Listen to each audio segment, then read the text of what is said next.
शेतकरी किंवा सामान्य माणसाला एखादा व्यवसाय करायचं म्हणलं की त्याच्यापुढं बरेच पर्याय असतात. त्यापैकी आपल्या शेतीशी निगडीत व्यवसाय करणं हे खूप फायद्याचं ठरतं. मग शेतीशी निगडीत व्यवसाय म्हणलं की आपल्याला आठवतात जोडधंदे, म्हणजेच कुक्कुटपालन असो, गोठा असो, एखाद्या फळाची बाग किंवा इतर काही व्यवसाय. पण आपण कधी शेतीतल्या एखाद्या मालाचा होलसेल व्यवसाय करायचा प्रयत्न का करत नाही? म्हणजेच आपण ज्या गोष्टी पिकवतो किंवा आपल्या आसपास गोष्टी ज्या पिकतात त्या गोष्टी आपण स्वतः का विकत नाही? कारण आपल्याकडं त्या व्यवसायासाठी लागणारी माहिती नसते. मग आज या व्हिडिओमध्ये मी तुम्हाला लसणाचा होलसेल व्यवसाय कसा करायचा, त्यातून लाखो रुपये कसे कमवायचे, या व्यवसायासाठी कोणती कागदपत्रे लागतात, या व्यवसायासाठी जागा किती लागते, या व्यवसायासाठी होलसेल मार्केट कुठं आहे, या व्यवसायात नफा किती होतो, या व्यवसायासाठी गुंतवणूक किती लागणार आहे. सोबतच या व्यवसायासाठी लागणारी सर्व काही माहिती तुम्हाला या व्हिडिओमध्ये पुढे मिळणार आहे. त्यामुळं जर तुम्ही आपल्या चॅनलवर नवीन असाल तर सगळ्यात पहिल्यांदा आपल्या चॅनल सबस्क्राईब करा. सोबतच हा व्हिडिओ लाईक करा आणि शेअर करायला मित्रांनो विसरू नका. आणि व्हिडिओ शेवटपर्यंत बघा. तर मित्रांनो, आपल्याला माहिती आहे की आपण रोजच्या जेवणात लसणाचा खूप मोठ्या प्रमाणावर वापर करतो. पण या व्यतिरिक्त औषधे बनवण्यासाठी देखील लसणाचा वापर मोठ्या प्रमाणावर केला जातो. त्यामुळं लसणाची बाजारामध्ये मोठ्या प्रमाणावर मागणी आहे. सोबतच मित्रांनो, उत्पादनाच्या बाबतीत बघितलं तर भारत जगातील दुसऱ्या क्रमांकाचा देश आहे. त्यामुळं भारतात मोठ्या प्रमाणावर लसणाचं उत्पादन होत असतं. याचबरोबर बऱ्याच मोठ्या कंपन्या लसणाची पेस्ट बनवण्यासाठी, मसाले बनवण्यासाठी, चटण्या बनवण्यासाठी रॉ मटेरियल म्हणून लसणाचा खूप मोठ्या प्रमाणावर वापर करतात. त्यामुळं लसणाच्या होलसेल व्यवसायासाठी खूप मोठ्या प्रमाणावर आपल्याला संधी उपलब्ध आहेत.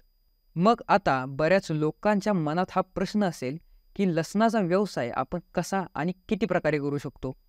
तर मित्रांनो, लसणाचा व्यवसाय आपण 3 प्रकारे करू शकतो. पहिली गोष्ट म्हणजे तुम्ही लसणाची शेती करू शकता. दुसरी गोष्ट म्हणजे तुम्ही लसणाचा होलसेलचा व्यवसाय करू शकता. आणि तिसरी गोष्ट म्हणजे तुम्ही लसणावर प्रक्रिया करून स्वतःचा ब्रँड बनवून मार्केटमध्ये लसणाची पेस्ट विकू शकता. हे 3 व्यवसाय करण्याच्या पद्धती वेगवेगळ्या आहेत. त्यामध्ये आपण आज होलसेलच्या व्यवसायाविषयी माहिती घेणार आहे. जर तुम्हाला लसणाच्या पेस्टच्या व्यवसायाविषयी माहिती बघायची असेल तर तुम्ही कॉमेंट करा, तुम्हाला नक्कीच तो व्हिडिओ देखील बघायला मिळेल. तर मित्रांनो, जर तुम्हाला लसणाचा होलसेल व्यवसाय करायचा आहे तर तुम्हाला कोणत्या गोष्टी लागणार आहेत? तर सगळ्यात पहिली गोष्ट म्हणजे तुम्हाला चांगली गुंतवणूक लागणार आहे. दुसरी गोष्ट म्हणजे दुकान आणि गोडाऊन तुम्हाला लागणार आहे. तिसरी गोष्ट म्हणजे एक गाडी आणि 1 ते 2 कामगार पण तुम्हाला लागणार आहेत. यासोबतच GST नंबर आणि शॉपॅक देखील तुमच्याकडे असलं पाहिजे. मग आता पहिली गोष्ट आहे गुंतवणूक. जर शॉप, गाडी ही तुमची असेल तर तुम्हाला कमी गुंतवणूक करावी लागेल. म्हणजेच 1 ते 1.5 लाख रुपये गुंतवणूक करून तुम्ही हा व्यवसाय सुरू करू शकता. जर तुमच्याकडं स्वतःची गाडी किंवा शॉप असेल आणि इतर गोष्टी तुम्ही भाड्यावर घेणार असाल तर तुम्हाला जवळपास 2 ते 4 लाख रुपयाची इन्व्हेस्टमेंट करावी लागेल. म्हणजे तुमच्याकडं कोणत्या गोष्टी आहेत, कोणत्या नाहीत, त्यावर तुमची गुंतवणूक कमी किंवा जास्त होणार आहे. मग यामध्ये तुमच्याकडे एक गोडाऊन आणि एक स्टोरेज असणं हे खूप गरजेचं आहे. ते तुम्ही तयार करताय का तुम्ही भाड्यावर घेताय यावर तुमची गुंतवणूक ठरणार आहे. मग मित्रांनो, यासाठी तुमच्याजवळ जवळपास 500 स्क्वेअर फीटचे गोडाऊन असणं हे खूप गरजेचं आहे. मग आता हा व्यवसाय सुरू करण्यासाठी तुमच्याजवळ कोणती कागदपत्रे असली पाहिजेत? सर्वात महत्त्वाची डॉक्युमेंट आहे GST नंबर. यासाठी तुमच्याजवळ तुमचे पर्सनल डॉक्युमेंट असणं गरजेचं आहे. यामध्ये तुमच्याजवळ तुमचं ID प्रूफ आणि तुमचं ॲड्रेस प्रूफ हे असणं फार गरजेचं आहे. ID प्रूफमध्ये तुमच्याकडं आधार कार्ड, तुमचं पॅन कार्ड किंवा तुमचं वोटर ID ह्या गोष्टी असल्या पाहिजेत. सोबतच तुमच्याकडं ॲड्रेस प्रूफसाठी तुमचं रेशन कार्ड किंवा तुमचं लाईट बिल हे असणं खूप गरजेचं आहे. सोबतच तुमच्याकडं तुमच्या बँकेचं अकाउंट असणं आणि पासबुक असणं हे देखील गरजेचं आहे. याचबरोबर तुमचे 2 फोटो आणि मोबाईल नंबर या गोष्टी देखील लागतात. तर मित्रांनो, लसणाच्या होलसेल व्यवसायासाठी कोणती बाजारपेठ ही खूप महत्त्वाची आहे.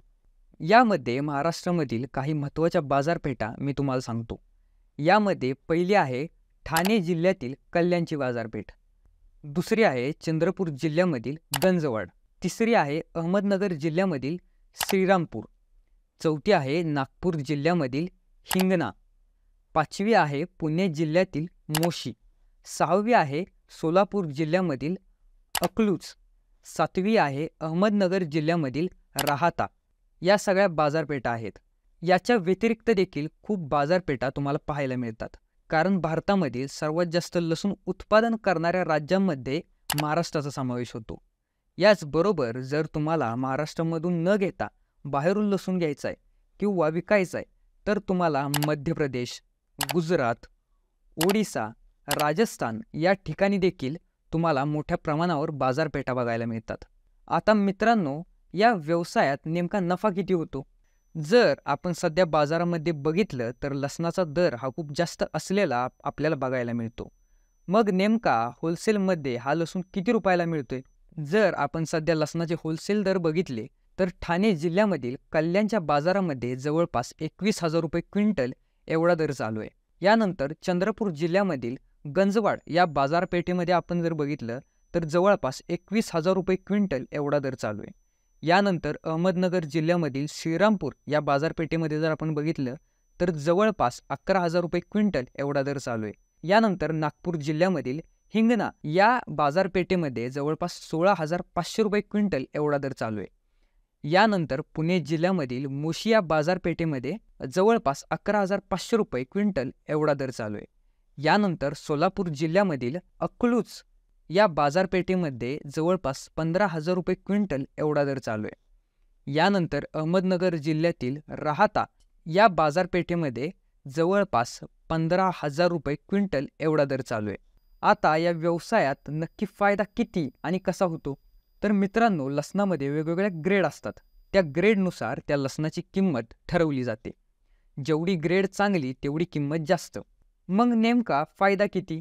तर जवळपास तुम्हाला 20 ते 30% फायदा ह्या व्यवसायात होत असतो.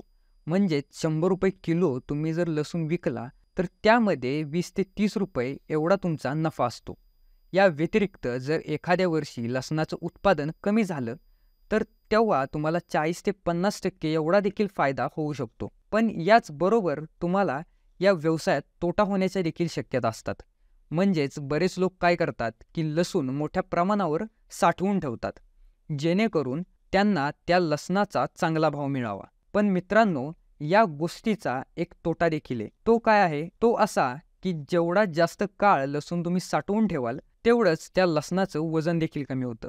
परिणामी तुम्हाला याचा फार मोठा तोटा देखील सहन करावा लागू शकतो. पण जर तुम्ही चांगल्या प्रकारे हा व्यवसाय केला तर तुम्हाला नक्कीच या व्यवसायातून लाखोंची कमाई देखील होऊ शकते.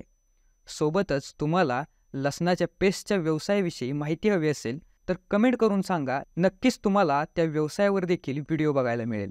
तर कसा वाटला तुम्हाला व्हिडिओ कमेंटमध्ये नक्की सांगा.